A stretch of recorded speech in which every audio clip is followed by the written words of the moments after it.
Assalamualaikum warahmatullahi wabarakatuh. Kembali lagi bersama saya Rian Agus Widodo di channel Raudio. Pisam nepung. Apa kabar semuanya? Mudah-mudahan kalian dalam keadaan sehat walafiat. Itulah doa saya setiap hari. Monggo silakan absen. Namanya siapa? Kotanya di mana? Biar saya kenal tambah deket ya. Namanya siapa? Kotanya di mana? Ini ditulis ya. Jangan nama tetangga-tetangganya. Nanti saya pusing ya. Cukup nama Anda dan kotanya di mana gitu. Kalau tetangganya ngajak nonton ya silakan monggo ya. Diajak nonton juga sekalian. Oke? Nah, saya mengucapkan terima kasih buat teman-teman ya kan channel Raudio ini. Ketika ada iklan nggak di skip karena apa, sebagian dari hasil iklan akan kita sumbangkan gitu ya, sumbangkan ke adik-adik kita yatim piatu gitu. Jadi kita menonton mendengarkan Raudio ini sambil berbagi gitu. Oke, pastikan semuanya udah absen. Namanya siapa, kotanya di mana. Dan di cerita kali ini kiriman dari subscriber ini menceritakan ada seorang pembantu yang tidak sengaja mengetahui rahasia permusuhan abadi antara majikannya dengan seorang kades. Yang ternyata permusuhan tersebut ini dilatar belakangi oleh leluhur-leluhur sebelumnya. Mereka saling serang dengan ilmu hitam. Hingga anak cucunya, keturunan selanjutnya yang menjadi korban. Tak hanya itu, pembantu yang mengetahui rahasia tersebut ini juga mengalami banyak teror. Dia pun terlibat dan menjadi korban. Ini kok bisa padahal orang lain tidak tahu menahu. Seperti apa ceritanya? Mari kita simak dan dengarkan Raudio.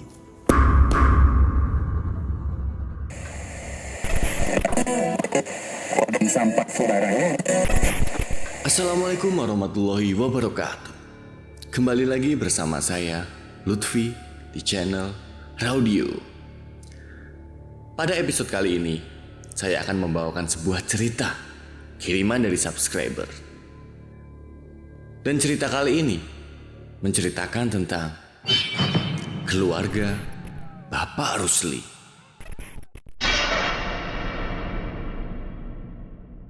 Awalnya keadaan desa biasa saja, namun semuanya berubah saat kami kedatangan warga baru. Keluarga Bapak Rusli. Gerimis tipis membuat desa terlihat lebih gelap dari biasanya. Dan suara jangkrik pun terdengar lebih nyaring. Kabut mulai turun, menutupi pandangan. Pukul 5 sore, dari kejauhan nampak lampu senter mencoba menembus kabut yang kian pekat. Dan sayup-sayup terdengar seseorang menyapa. Pak, sapanya pada Kandar. Monggo, silahkan, jawab si Kandar. Padahal Kandar sendiri tidak dapat melihat seseorang itu. Setelah itu, seseorang itu terus berjalan. Tak ada yang terlihat dari keluarga itu. Hanya lampu senternya saja yang terlihat. Dan kalau dihitung dari sinar senter yang menyala, jumlahnya kira-kira 5 orang. Dan arah senter itu menuju ke atas bukit. Di dalam hatinya, Kandar pun bergumam. Siapakah gerangan yang sore-sore begini ke atas bukit? Padahal kabut sudah tebal. Ditambah gerimis yang pasti akan membuat jalan menjadi tambah licin. Singkat cerita, malam pun berganti pagi. Dan kabut tipis masih tersisa. Upi pun keluar rumah sembari membawa celurit. Dia hendak ke bukit mencari talas untuk dibuat keripik. Dia membangunkan suaminya untuk bergegas pergi ke sawah. Pak, tangi pak, wis esuk. Kendang teng sabin. Pak, bangun pak, sudah pagi, segera ke sawah, kata Upi sembari mengguncang-guncangkan tubuh suaminya. Suaminya, si Kandar, nampak mengerjap-ngerjapkan matanya. Dan setelahnya, dia segera mengambil cangkul lalu bergegas pergi ke sawah. Setelah suaminya pergi ke sawah, Upi juga bergegas untuk pergi ke bukit. Suasana bukit masih penuh embun sisa hujan. Namun kali ini ada yang berbeda. Saat Upi sudah masuk jauh ke dalam bukit, nampak ada pagar yang sudah dibangun di sepanjang jalan di sisi lain. Jadi, di bukit ini tadinya hanya ada satu jalan setapak saja yang menuju ke air terjun desa. Di mana di sana, warga desa sering memancing ikan juga mencari ubi talas. Namun kali ini, jalan nampak bercabang dengan satu jalan lain yang diberi pagar dari batang pohon. Loh, kemarin aku kesini belum ada pagernya. Terus kapan bangunnya yo? Terus juga udah ditanamin bunga juga. Gumam si Upi sambil melihat bunga mawar merah yang menjalar di pagar kayu tersebut. Karena penasaran, Upi pun mengikuti pagar itu. Dia berjalan dan terus berjalan hingga akhirnya mendapati rumah yang begitu besar dengan semua bangunan yang terbuat dari kayu.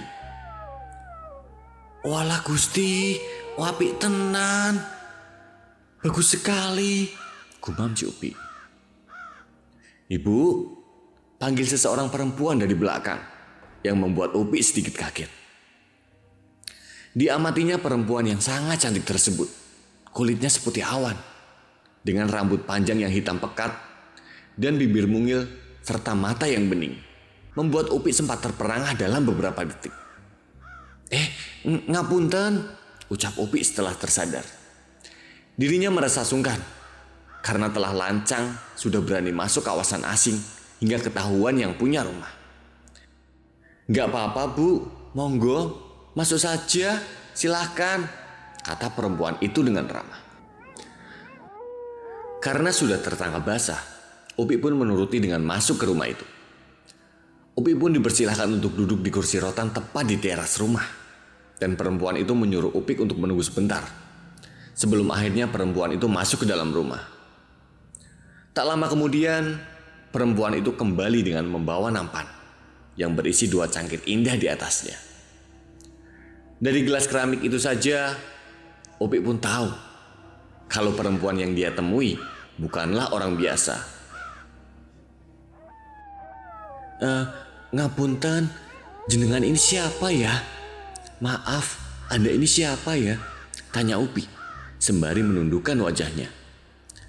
Saya Arum bu. Kalau ibu ini pasti warga desa seberang kan? Tanya Arum setelah meletakkan 2 gelas keramik di atas meja. Silakan diminum bu, kata Arum dengan lembut. Namanya bagus yo, Mbak Arum, puji si Upi. Duh Arum, emang tinggal di sini sejak kapan? Tanya si Upi lagi. Saya tinggal di sini dari semalam bu, jawab Arum sembari mendekatkan teh itu ke Upi supaya teh itu lekas diminum. Oh pantesan, kemarin saya kesini tidak ada orang, belum ada pagernya, masih belantara, jawab Upi tanpa memikirkan apa yang baru saja dia katakan. Ibu mau bekerja di sini bu? Tanya Arum memotong pembicaraan. Upi pun nampak berpikir sejenak, lalu memandang Arum dengan tatapan penuh harap. Mau Duk, tapi kerja sebagai apa yo? Tanya Upi yang nampak semangat. Masak bu, sembari bersihin rumah, jawab Arum dengan ramah. Oh iya, mau, jawab si Upi. Kalau ibu mau, besok ibu kesini ya. Besok ibu mulai bekerja, kata Arum. Enggih Duk, besok pagi-pagi ibu kesini, jawab Upi dengan semangat. Setelah meneguh habis tehnya, Upi pun bergegas pulang. Dan tak lupa, dibawanya juga celurit yang dari tadi dia sandarkan pada tembok di dekat kursi rotan. Dirinya tak sabar ingin segera mengatakan kabar baik ini kepada suaminya. Pak, panggil Upi setelah sampai di depan pintu rumah. Ada apa sih bu? Loh, lah Upinya mana? Tanya Kandar yang bingung melihat istrinya pulang dengan tangan kosong. Aku tadi ke hutan, lalu lihat pagar bunga dengan jalan setapak. Saat aku ngikutin jalan itu, ada rumah besar pak. Aku yakin pak, itu rumahnya orang kaya. Pemiliknya juga cantik banget. Dan aku ditawari bekerja mulai besok, jawab si Upi. Kamu itu loh, ngelindur apa gimana? Orang di hutan kok mana ada rumah yang kamu bilang gitu. Ada pak, ada. Aku lihat pakai mata kepalaku sendiri kok pak, jawab Upi dengan keras. Ah mana mungkin. Orang minggu lalu waktu aku benerin air yang mampet juga gak lihat apa-apa kok. Iya sih pak, Kemarin pas aku nyari keladi juga nggak ada apa-apa. Tapi aku nggak mungkin salah lihat toh Pak. Memang ada kok rumahnya. Bahkan aku tadi sempat mampir dan dibuatin minum. Hingga akhirnya aku ditawarin kerja Pak. Jawab Upi masih yakin dengan apa yang dia lihat. Kamu ngelindur? Gak mungkin. Udah. Masak sana. Jawab Kandar yang masih meragukan apa yang istrinya lihat. Pokoknya besok aku akan tetap ke sana Pak. Mulai bekerja. Jawab Upi sembari beranjak dari tempat duduknya. Menutup malam dengan penuh harap. Semoga esok dirinya memang benar-benar mendapatkan pekerjaan. Pagi masih buta, tanpa bias cahaya dari surya. Upi sengaja bangun lebih pagi untuk membuatkan sarapan suaminya. Hal itu membuat Kandar bergegas bangun saat asap tungku mulai memenuhi segala ruangan. Bu, kamu beneran mau ke rumah itu? Kamu yakin kalau kamu gak ngelindur waktu lihat rumah itu? Tanya Kandar memastikan. Pak, aku walaupun udah 40 tahun, mataku masih awas Pak. Masih bisa ngelihat dengan jelas. Mosok rumah segede itu gak kelihatan di mataku Pak. Lagian bagus loh Pak kalau aku bisa dapat kerja yang bisa ngasih penghasilan sebulan sekali. Kan lumayan Pak. Bisa buat benerin rumah. Jawab si Upi saat harus menjelaskan kembali apa yang telah dia lihat. Ya udahlah, asal ingat Bu, sebelum gelap kamu harus sudah pulang, kata Kandar sembari mengasah parang dan membuat keadaan kembali hening. Saat matahari perlahan-lahan mulai kelihatan, Upi pun bergegas ke bukit setelah memastikan makanannya sudah tersedia di atas meja. Upi sengaja memasak lebih banyak supaya suaminya tinggal memanaskan saja jika hendak makan. Singkat cerita, Upi pun berjalan masuk ke dalam hutan. Dan saat Upi sudah sampai di halaman rumah calon majikannya, terlihat Arum tengah menjemur baju. Arum terlihat senang melihat kedatangan Upi. Lalu ia pun segera mendekat ke arah Upi. Saya kira ibu udah jadi datang Bu, kata Arum. Jadi Non, saya butuh pekerjaan ini soalnya, jawab Upi sambil merendah. Saya seneng dengernya Bu, tapi panggilnya Arum aja ya Bu. Mari Arum kenalin sama Bapak Bu, kata Arum sembari tersenyum. Sedangkan Upi hanya mengangguk pelan. Dan setelahnya, Upi pun mengikuti Arum masuk ke dalam rumah. Dan baru ini Upi tahu tentang suasana di dalam rumah yang nampak redup. Sedikit sekali cahaya yang bisa masuk ke dalam rumah. Dengan segala bangunan yang terbuat dari kayu, ornamen-ornamennya pun sangat kuno, namun terlihat sangat mahal. Seperti gelas keramik tempo hari. Sudah sangat lama Upi tidak pernah melihat lagi gelas-gelas semacam itu. Perkenalkan Bu, saya Rusli, saya bapaknya Arum, kata Pak Rusli sembari mengulurkan tangan. Nggih Ndoro, kula Upi Ndoro, jawab Upi sembari menunduk. Panggil Pak wae Mbok, jawab Pak Rusli dengan ramah. Nggih Pak. Sebagai pesuruh, Upi tak berani menatap kedua mata tuanya. Namun sempat terbayang tampilan Pak Rusli yang masih mengenakan celana hitam dengan atasan baju lurik. Dan terlihat sekali kalau Pak Rusli masih sangat kejawen. Nanti biar Arum yang menjelaskan ya Mbok, apa saja yang harus Mbok kerjakan di rumah ini. Mungkin memang sulit Mbok, tapi melihat perawakanmu yang kalem, saya yakin kamu orangnya telaten. Ya udah Mbok, saya mau mancing dulu, kata Pak Rusli. Upi pun mengangguk pelan, walau masih bingung dengan kesulitan apa yang akan dia kerjakan. Karena ibu udah resmi bekerja di sini, jadi saya panggil Mbok aja ya Bu, biar lebih enak. Nggih Nduk, panggil Mbok aja ndak apa-apa, jawab si Upi. Jadi gini Mbok, tugas Mbok itu susah-susah gampang. Pertama, Mbok harus masak pagi, tapi nggak banyak kok Mbok. Di rumah ini cuma ada 3 orang saja kok Mbok. Saya, Bapak, sama Dimar. Jadi untuk masakan gak usah terlalu banyak Mbok. Untuk nyapu, nyuci, dan pekerjaan rumah yang lain, saya yang akan mengerjakan, Mbok, kata si Arum menjelaskan. Loh, jadi tugas saya hanya masak, Non? Tanya Upi bingung, karena sama sekali tak melihat kesulitan dari tugasnya. Mbok sambil rawat Dimar ya, Mbok, adik saya. Dan itu pekerjaan yang paling susah, Mbok, kata Arum dengan sendu. Emangnya kenapa, Non? Nakal yo anaknya. Nanti Mbok lihat sendiri aja ya, Mbok. Mari saya antar, jawab si Arum.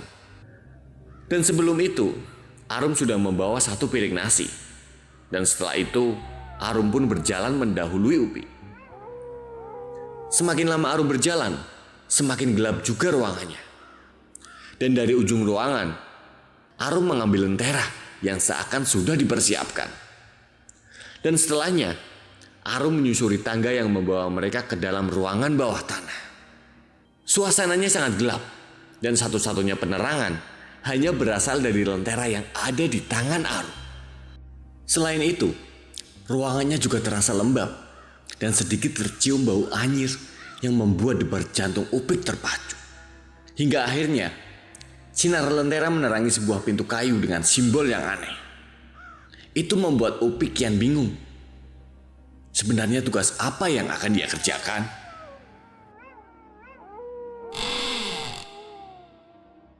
Pintu pun terbuka dan digantungnya lentera itu, sehingga seisi ruangan terlihat lebih terang.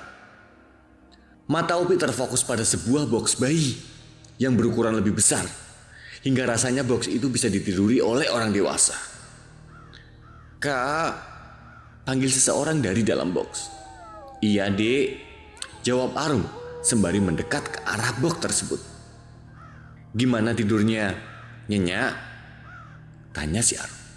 Laper, Kak, rintih suara anak dari dalam box. Iya, sebentar ya, jawab Arum dengan suara lembut. Mbok, sini Mbok, panggil Arum, membuat Upik berjalan mendekat. Tapi jalan Upik terasa berat karena bau anyir semakin menyeruak. Dan ditambah banyak sekali lalat hijau yang hinggap di mana-mana. Itu membuat badan Upik bergetar hebat. Namun karena perintah juga karena rasa penasaran, tetap diseretnya kaki yang kian berat dirasa. Toh, tuannya saja tak bereaksi geli atau semacamnya. Mungkin saja anak yang ada di box itu hanya sakit keras, hingga aromanya anyir. Duh Gusti, kata Upik saat melihat sosok yang tengah tidur di dalam box itu. Upik memejamkan matanya, tak kuasa menahan takut tentang apa yang baru saja dia lihat. Geli ya, Mbok. Adik saya memang terlahir demikian.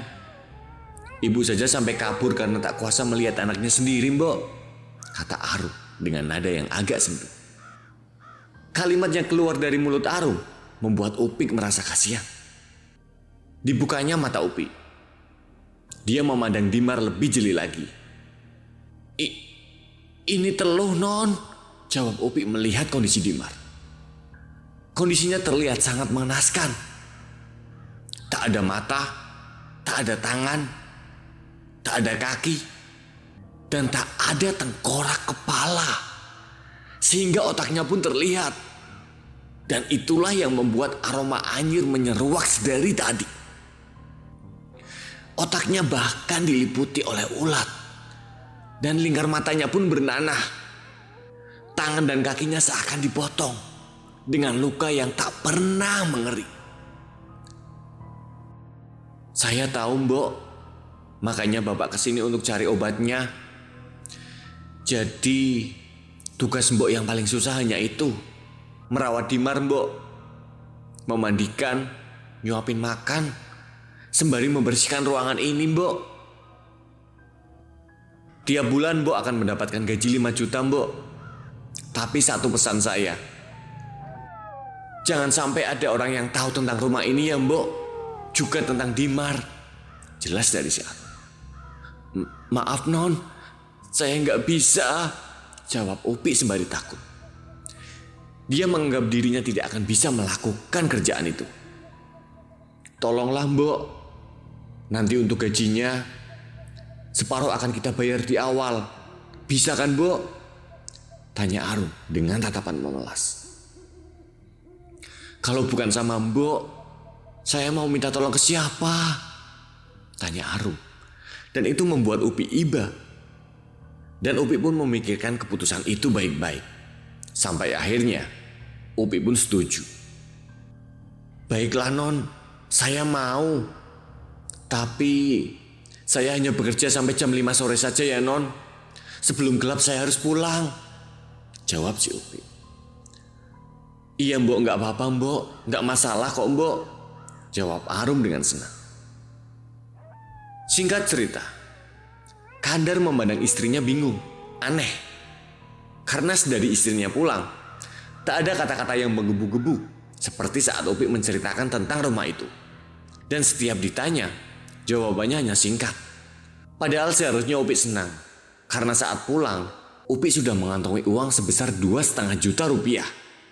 Padahal, uang itu cukuplah besar untuk ukuran pembantu. Apalagi di desa terpencil seperti desanya. Dan apalagi, itu hanya masih separuhnya saja. Kenapa toh Bu? Katanya kamu senang kerja di sana. Kok kamu dari tadi ditanya singkat-singkat terus jawabannya? Tanya si Kandar penasaran. Sebenarnya aku senang Mas. Orang yang tinggal di sana itu orang baik semua. Tapi ada hal yang bikin aku takut Mas. Jawab si Upi. Oh nopo toh Bu? Kamu takut apa? Tanya Kandar semakin bingung. Bapak percaya telur ndak Pak? Tanya Upi sembari menatap suaminya lekat-lekat. Kandar pun nampak kaget mendengar apa yang ditanyakan oleh istrinya itu. Dan dari gerak-gerik Upi, sepertinya juga terlihat membingungkan.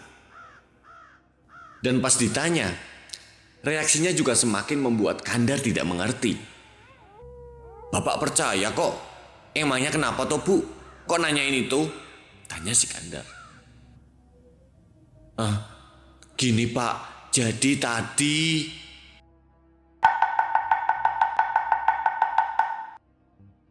Suara kentongan membuat Upi menghentikan kata-katanya. Ia pun bergegas keluar untuk mencari tahu apa yang membuat kentongan itu sampai berbunyi. Ono apa toh Pak? Ono apa? Tanya Upi setelah mendekat ke pos ronda. Anaknya Pak Kades meninggal. Jawab salah satu warga. Anak Pak Kades yang mana toh? Tanya Kandar ikut prihatin. Yang sulung, si Yoga. Dia meninggal karena terpeleset waktu memancing di air terjun. Jawab warga sembari menjelaskan. Oh alah Gusti. Gumam si Upi. Bergegas Kandar pun menutup pintu rumah. Lalu bersama warga lain menuju ke kediaman Pak Kades. Sedangkan si Upi sudah lebih dulu beranjak ke sana. Namun Kandar terkejut saat melihat sayup-sayup si Tono tengah menatapnya dengan tajam. Wonge balik. Nggowo molo.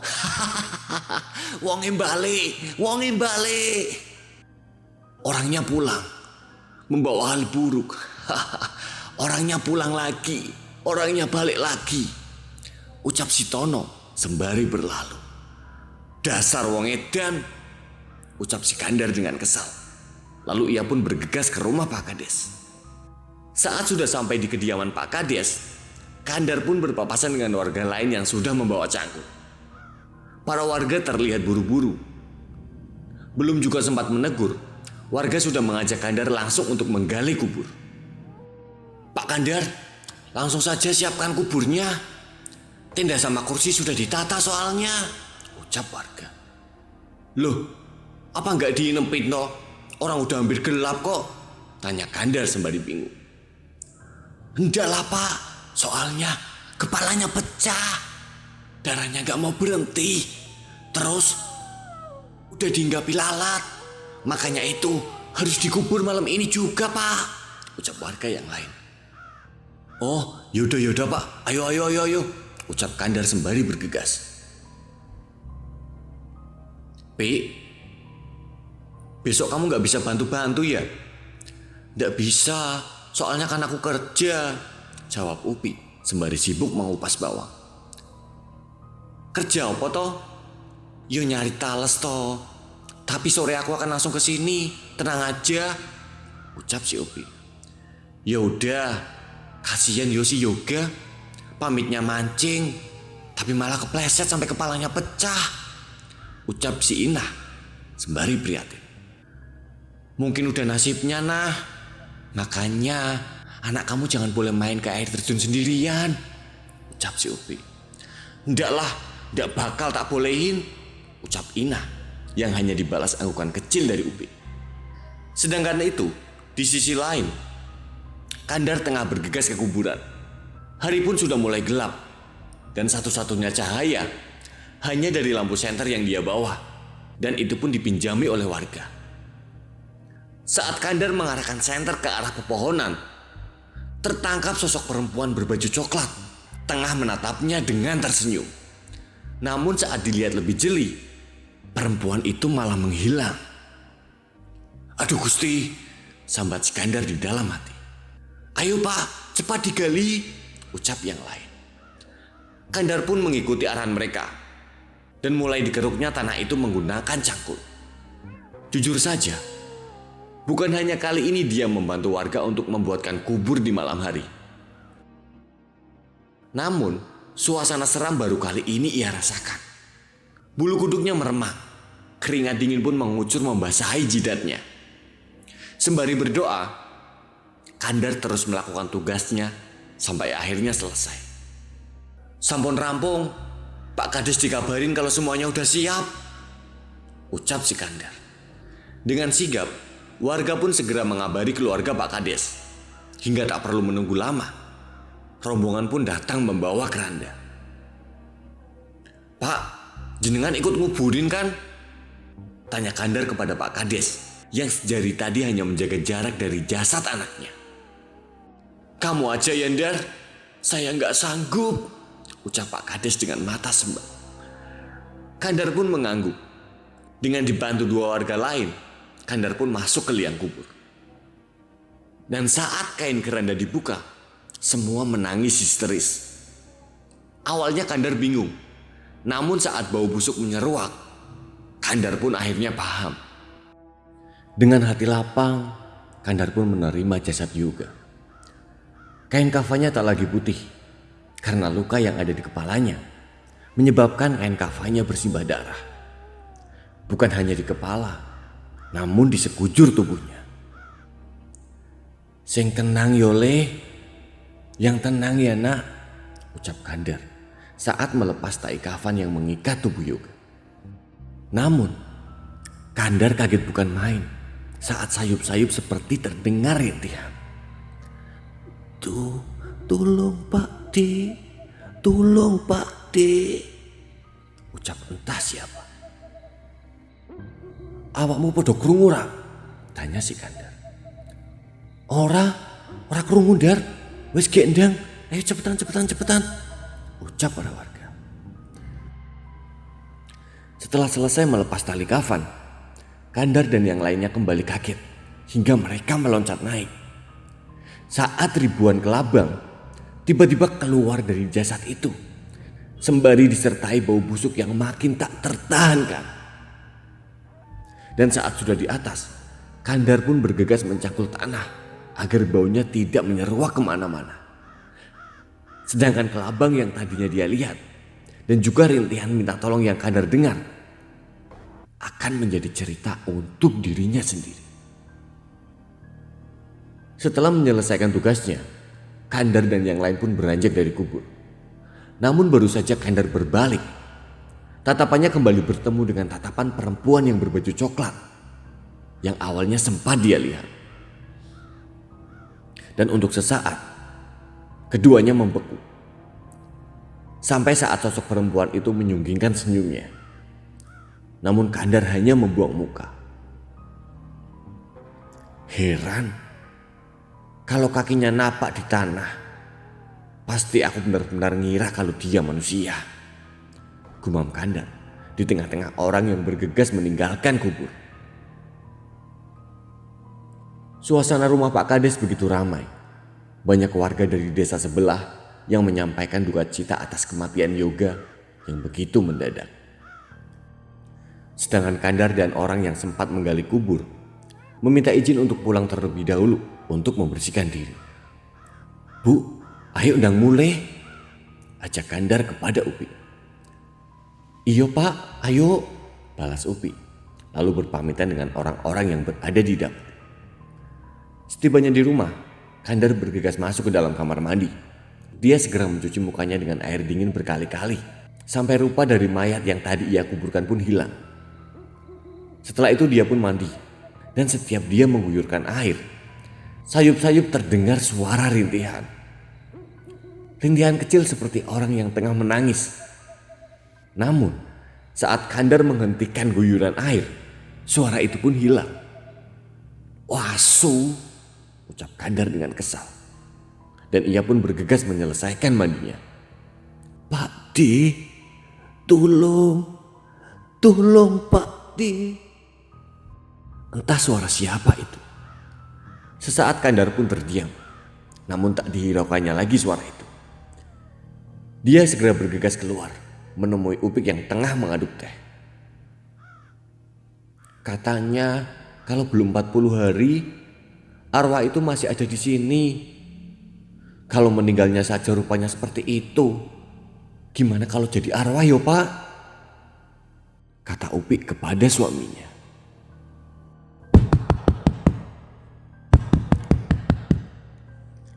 Sesaat Upik pun terdiam kaget, lalu bergegas ke arah pintu depan. Disentuhnya gagang pintu yang tengah digebrak-gebrak entah oleh siapa. "Astaga, kamu ternyata," ucap Upik saat melihat ternyata warga yang menggebrak pintu rumahnya. Danang meninggal," kata warga itu dengan nafas terengah-engah. Loh, kok bisa?" tanya Upik dengan bingung. "Nggak ngerti, aku kurang tahu. Tadi pas Pak Inung pulang, anaknya sudah tergeletak di kasur, darahnya udah di mana-mana, dan matanya hilang," ucap warga sambil merinding. Dan tak lama setelah itu, kentongan pun kembali dibunyikan. Kandar bergegas kembali ke pos ronda bersama dengan Upik. Dan di sana, semua warga sudah membawa obor. Raut wajahnya marah. Karena baru 1 hari, sudah ada 2 anak yang meninggal. "Gimana ini baiknya yo?" tanya Kandar saat sampai di sana. "Desa kita udah ndak aman. Kayaknya ada yang sengaja nebar teror. Gak mungkin anak yang tak tinggal di rumah dalam keadaan baik-baik saja, tiba-tiba sudah meninggal tanpa mata. Anak saya pasti sudah dibunuh. Dan anak Pak Kades juga pasti begitu. Gak masuk akal. Mana ada anak kepleset terus kepalanya pecah. Anak itu kan mancingnya di pinggir. Paling mentok kalau sampai meninggal, palingan yuk karena hanyut," ucap Inung dengan marah. "Sabar Mas, sebelum itu mending kita segera menggali makamnya Mas," ucap adiknya Inung yang tiba-tiba saja datang dari belakang. "Bau Mas, baunya udah nyebar. Gak mungkin jenazahnya diinepin Mas," imbuhnya dengan mimik wajah sedih. Pak Inung pun terduduk sembari menutup mukanya. Dadanya terasa panas. Kehilangan seorang anak sudah terlalu berat untuknya. Apalagi harus kehilangan dengan cara yang sangat mengenaskan. "Sudah Pak Inung pulang saja. Biar saya sama warga yang kembali membuat kubur. Dan sisanya minta tolong buat ngurus jenazahnya ya. Dan sebaiknya anak-anak mending dikumpulkan jadi satu tempat saja. Biar kejadian ini gak terulang lagi," ucap Kandar menghimbau warga yang lain. Jam sudah menunjukkan pukul 12 dini hari. Dan secepat mungkin Kandar pun bergegas. Setelah sampai di pemakaman, Kandar dan warga yang lain bergegas menggali kembali dengan secepat mungkin. Tak ada yang saling berbicara. Tak ada juga yang membicarakan kejadian demi kejadian. Dan itu membuat keheningan menyebar, hingga suara burung pun terdengar lebih dominan. Setelah dirasa cukup dalam, sesuatu terlihat. Dan semakin digali, mata Kandar pun semakin membelalak. Loh. Lah ini makam yang tadi toh. Ini kan jenazahnya Yoga, anaknya Pak Kades. Pakai Gandar sambil kaget saat mengambil papan yang terlihat masih sangat baru. Bau busuknya semakin menyeruak dan membuat yang lain sudah terlebih dahulu naik ke atas.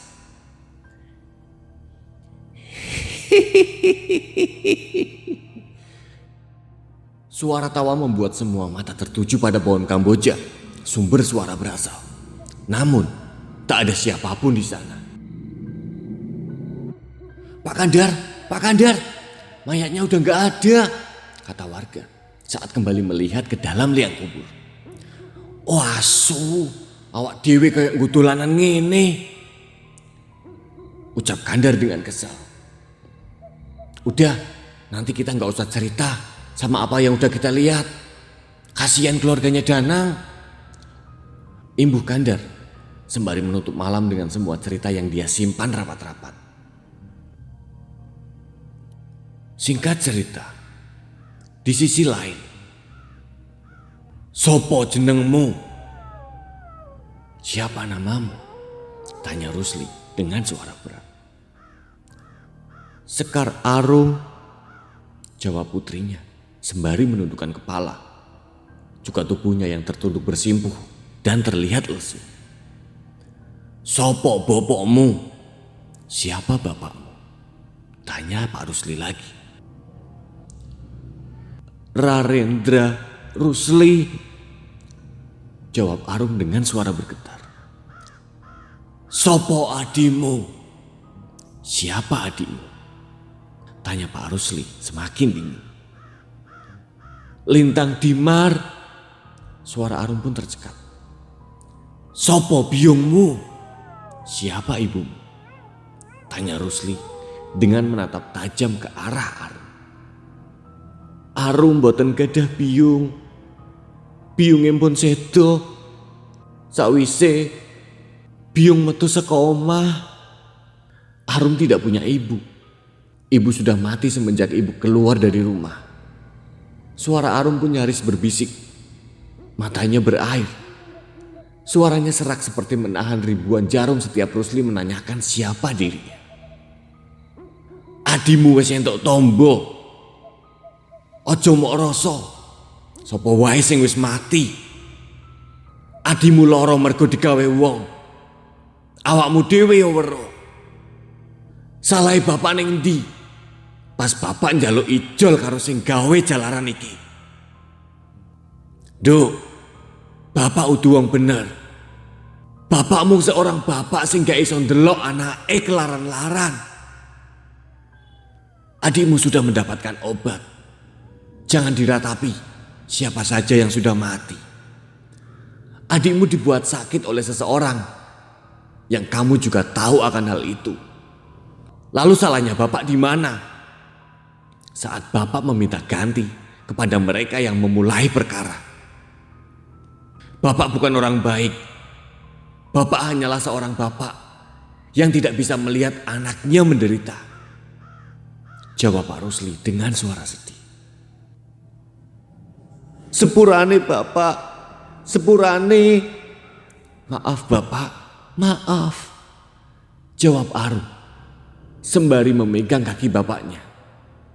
Menyesali keluhannya atas kematian anak yang tidak bersalah. Padahal Arum pun tahu benar siapa yang lebih dulu membuat perkara ini. Upik menundukkan kepalanya saat mendengar sebuah percakapan dari dalam rumah itu.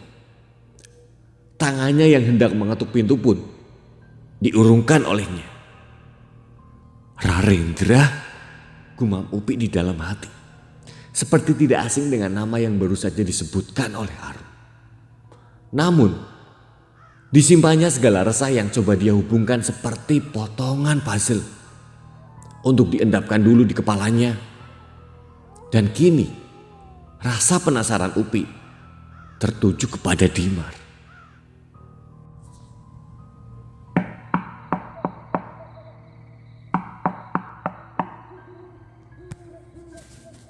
Upik menunggu yang punya rumah membukakan pintu. Dan tak lama kemudian, Arum keluar sembari menatap datar ke arah Upi. Dan itu membuat Upi berdebar. "Udah dari tadi ya, Mbok?" tanya si Arum. "Baru aja sampai kok, Neng. Maaf, terlambat ya, Neng," ucap si Upi.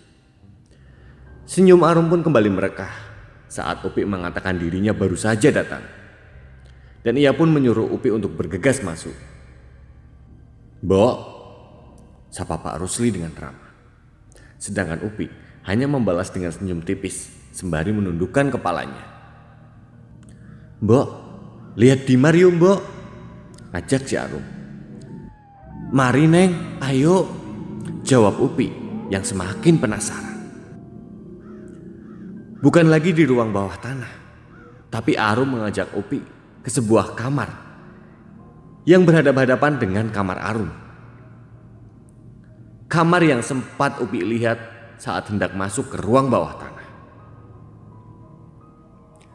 Dari depan pintu tak tercium bau anyir, membuat Upi makin yakin dengan apa yang dirinya yakini. Perlahan, Arum pun mulai membuka pintu. Dan terlihat ada seorang anak laki-laki tengah terduduk di kursi dan memandang lurus ke arah jendela. Anak itu membiarkan badannya diterpa matahari pagi. Dari ambang pintu saja, Upi sudah hampir menangis melihat batok kepala dari Dimar yang tadinya tidak ada.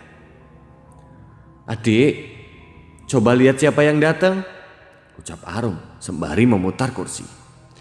Sehingga anak itu pun saling bertatapan antara Upi dan juga Dimar. Seketika Upi terjatuh. Kepalanya pening melihat kedua bola mata bening yang tengah menatapnya tanpa dosa. Dadanya terasa panas, bahkan rasanya ingin pingsan. Namun, badan Upi pun bergetar saat Arum memegang bahunya. "Non, maaf," ucap Upi sembari bergetar. "Maaf, Non, saya ada urusan," ucap Upi. Dan dia pun bergegas bangun dengan kepala yang masih sempoyongan. "Urusan apa, Mbok?" Loh, Mbok kok sempoyongan?" tanya Arum dengan bingung. Tanpa menjawab, Upi terus berjalan. Ditahannya rasa takut yang kian memuncak. Namun, saat Upi sudah sampai di depan pintu, sebuah suara menghentikan langkah Upi.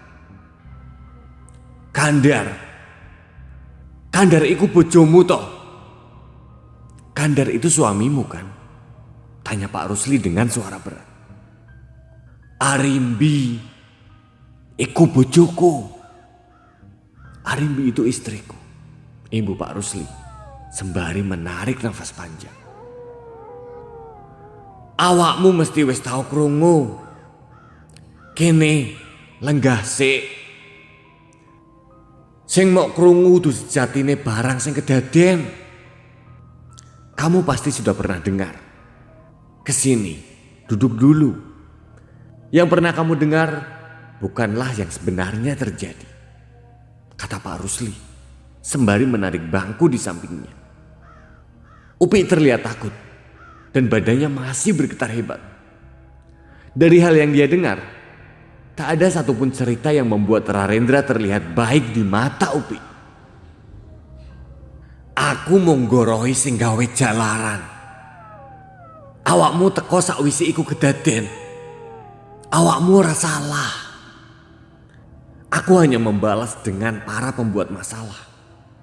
Dan kamu hadir setelah semua itu terjadi. Kamu tidak salah," ucap Pak Rusli. Mendengar apa yang dikatakan oleh Pak Rusli, Upi pun mendekat, lalu duduk di bangku yang sudah disiapkan oleh Pak Rusli. "Arum, mlebu, jogo adimu. Arum, masuk, jaga adikmu," perintah Pak Rusli sebelum menjelaskan. Perintah itu membuat Arum bergegas masuk, walau terlihat jelas raut wajah kecewa di matanya. "Arimbi, sopo sing gak ngerti dekne? Dekne kembang desa. Ayu Pasuryani, alus tutore, becik tumindake. Wong-wong ngirane aku main dukun, ben iso ngolehne dheke. Aku cuma wong tani. Aku lemah, gak sepiro wani ngrabi dekne sing anak priyayi. Arimbi, siapa yang tidak mengenalnya? Dia kembang desa, cantik parasnya, halus bicaranya, dan baik kelakuannya. Orang-orang mengira aku pasti memakai dukun untuk bisa mendapatkannya. Tapi aku hanya petani. Aku orang yang lemah, tak seberapa berani untuk menikahi dia yang seorang anak bangsawan. Pak Rusli pun menelan ludah sekaligus kepahitan yang dia rasakan secara bersamaan. Sebelum akhirnya dia melanjutkan ceritanya. Awal menikah semuanya berjalan lancar.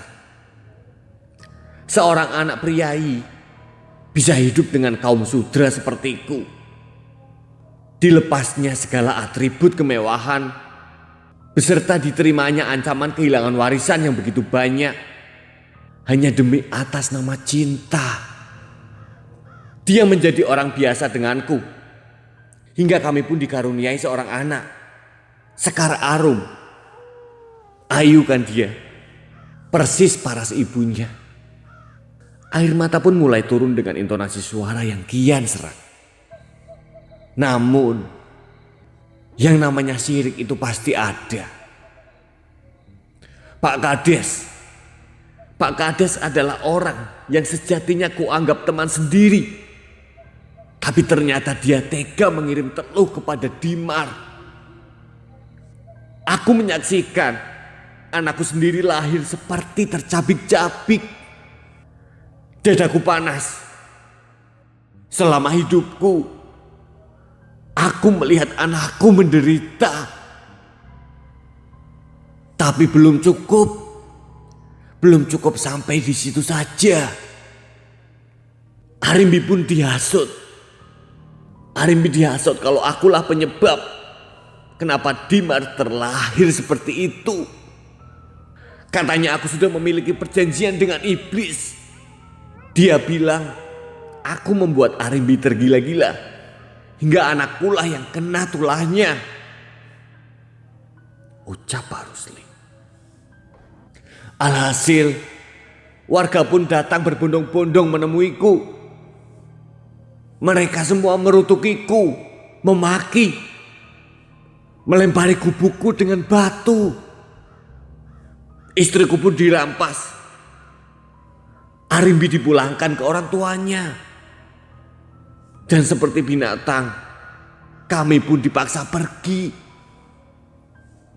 Aku, Arum dan Dimar, bertahun-tahun kami hidup mengasingkan diri. Salah saat aku mengambil bagian, ucap Pak Rusli dengan nada yang mulai mengeras. Ku ambil tempurung kepala anak Pak Kades, supaya dia tahu bagaimana rasanya hancur. Dan Inung, dia tahu benar, tapi dia malah tutup mata. Dan ku ambil mata anaknya supaya dia bisa melihat apa itu penderitaan. Dan sisanya, anakku belum memiliki tangan dan kaki, ucap Pak Rusli yang mendadak dingin. Jangan lagi, Pak. Jangan ada lagi yang mati, rintih si Upi. Kenapa? Kamu sudah tahu selanjutnya siapa? Tanya Pak Rusli. Upi pun tak lagi merintih. Dan kini dia hanya bersimpuh di kaki Pak Rusli sembari menangis terseduh-seduh. Bilang sama suamimu, aku mau ambil bagian, jawab Pak Rusli. Bajingan kamu, Pak, umpat Upi seraya bangun dari posisinya yang tadinya meringkuk untuk mencari belas kasihan. Tatapan tajam pun masih lurus tertuju kepada Pak Rusli. Sedang Pak Rusli sendiri hanya menatap datar seakan tak tergerak. Hingga Upik pun bergegas keluar dari rumah. Di depan, dirinya sudah disambut oleh hujan yang sangat deras. Langit mendung pun beradu dengan suara petir yang seakan meneriakinya untuk segera pulang. Tapi cuaca tak membuatnya berjalan pelan. Dia angkat roknya sebatas lutut, lalu ia pun berlari secepat-cepatnya. Dan dari balik punggungnya, batang pohon pun tumbuh merapat menutup jalan. Di cabang jalan, Upik berbalik. Tak ada lagi pagar yang ditumbuhi bunga mawar. Tak ada lagi jalan setapak. Dan tak ada lagi rumah dari kayu. Semuanya kembali seperti sebelum rumah itu ada. Jantung Upik pun berdegup dengan kencang. Apa yang sebenarnya sudah aku temui? Dan kepada siapa sebenarnya aku mengabdikan diriku? Pikir si Upik. Tiba-tiba terdengar suara cekikikan dari balik dahan pohon. Dan kian lama, suara itu seakan menyebar ke segala penjuru. Dan itu membuat Upik semakin ketakutan. Kalian keterlaluan, rintih Upik kembali berlari. Bu, panggil Kandar dari kejauhan. Pak, Bapak, teriak Upik sambil kian mempercepat langkahnya. Tangis Upik pun pecah saat beradu tatap dengan suaminya. Kandar pun sengaja menjemput istrinya setelah dia tahu siapa yang sudah menjalankan sebuah permainan dari setiap kejadian yang sangat mengerikan itu. Kandar takut jika yang diincar adalah istrinya, karena memang keluarganya belum memiliki keturunan. Namun, baru saja Kandar hendak mendekat, tiba-tiba petir menerpa sebuah pohon hingga membuatnya tumbang. Kejadian itu terekam jelas di mata Upik. Bagaimana saat pohon itu menghantam tubuh suaminya. Tak ada teriakan, tak ada tangisan. Dan untuk sesaat, tubuh Upik pun mematung. Dirinya masih menganggap semua itu mimpi buruk.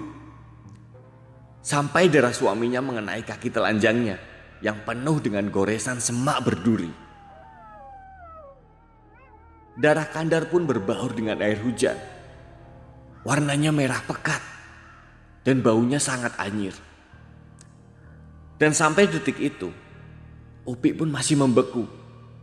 Merasakan setiap tulangnya seperti dicabut satu demi satu. Rasa sakit, pedih, menamparnya pada kenyataan bahwa dirinya sekarang hanyalah sebatang kara. Tak hanya tangan dan kaki, tapi tubuh Kandar hancur tak bersisa.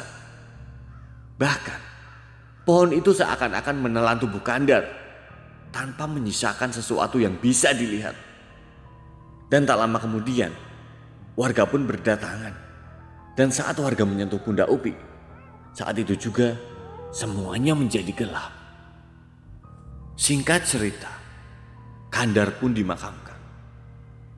Dan di pemakaman, di tempat inilah yang memisahkan Upik dengan Kandar suaminya. Sendiri, hanya kata itu yang terus terngiang di kepala Upik. Dia tak memiliki garis keturunan. Dan kini suaminya pun juga sudah meninggal. Bahkan saat badan suaminya yang hancur dikuburkan, jasadnya tidak bisa dimandikan. Tanpa bisa dilihat wajahnya untuk yang terakhir kalinya. Hanya ada ekspresi haru yang hanya berselang beberapa menit sebelum pohon itu menimpa Kandar.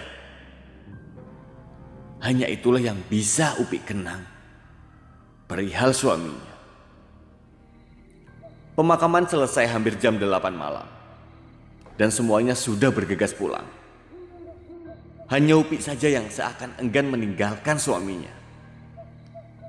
Ia membiarkan dirinya melamun sembari membelai nisan kayu Kandar. Sekarang sudah impas, kata seorang perempuan berkerudung yang tiba-tiba saja bersimpuh di dekatnya. Dosanya sudah dibayar lunas. Tragedi masa lalu sudah tinggal cerita. Imbuh si perempuan itu. Belum. Aku akan menuntut balas. Ucap si Upi. Pada siapa? Mereka semua sudah mati. Kamu mau ke kota? Mereka bahkan sudah terbakar hidup-hidup sebelum berangkat ke sini. Dan bahkan suamimu lah yang melemparkan api itu ke rumah kami. Ada yang hilang dari ingatan mereka. Bagaimana warga sudah membunuh keluargaku dengan keji. Ada yang hilang lagi dari ingatan mereka. Bahwa aku pergi agar keluargaku selamat. Tapi tidak. Mereka membantai keluargaku tanpa ampun. Dan kamu tahu apa yang lebih kasihan? Tanya perempuan itu. Hal apa itu? Tanya Upi dengan nada bergetar. Mereka tidak tahu bahwa mereka sudah mati. Ucap perempuan itu. Memangnya kamu siapa? Tanya Upi dengan nada kesal sekaligus menahan ketakutan. Akulah Arimbi.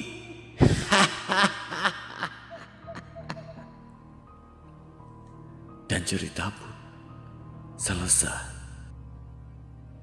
Akhirnya saya Lutfi pamit undur diri. Sampai jumpa lagi di Raudio. Wassalamualaikum warahmatullahi wabarakatuh. Nah itu tadi cerita dari Raudio di mana ada seorang pembantu yang pada akhirnya dia selamat. Dia membongkar, dia bisa selamat dari permasalahan yang abadi dari juragannya. Nah buat teman-teman yang punya pengalaman cerita misteri atau mengalami sendiri atau mungkin dapat dari kiriman siapa temennya atau tetangganya atau apa segala macam, kalian pengen ngirimin cerita, caranya gampang banget. Kalian bisa kirim ke DM Instagram saya @dodosinjo atau kalian bisa kirim ke nomor WhatsApp saya. Nah cara kirimnya seperti ini ya. Kalian ketik per paragraf atau per kalimat baru kirim. Namanya siapa, kotanya di mana gitu kan ya. Terus mau disamarkan atau gimana, ini dijelaskan. Karena saya tidak ingin di kemudian hari ceritanya ini bermasalah untuk saya bawakan gitu. Nah dipastikan sudah aman. Terus konfliknya seperti apa, diketik per paragraf juga, kirim ya kan. Terus terornya seperti apa, jelas di situ, kirim gitu. Terus hantu bentuk-bentuknya yang kalian rasakan atau kalian lihat atau segala macam, ini dikirim juga, diketik sesuai dengan apa yang kalian ini dapatkan gitu, yang kalian lihat, kalian dapatkan cerita itu atau segala macam, monggo penyelesaiannya seperti apa jelas gitu ya. Oke, kirimnya kemana? Kalian bisa kirim ke DM Instagram saya @dodosinjo, ini Instagram saya, kalian follow, nanti saya bakalan follow back ya. Nah atau kalian bisa kirim ke nomor WhatsApp saya 085870433336, 3-nya 4 kali, saya ulang 085870433336, 3-nya 4 kali. Seperti biasa dikasih nama dan nama kota kalian. Saya berdoa mudah-mudahan penikmat channel Raudio ini banyak rezeki melimpah. Amin. Selalu dilindungi Allah Subhanahu wa taala, dijauhkan dari mara bahaya, sehat selalu, panjang umur. Amin. Akhir kata saya Rian Agus Widodo mengucapkan wassalamualaikum warahmatullahi wabarakatuh. Yos guys.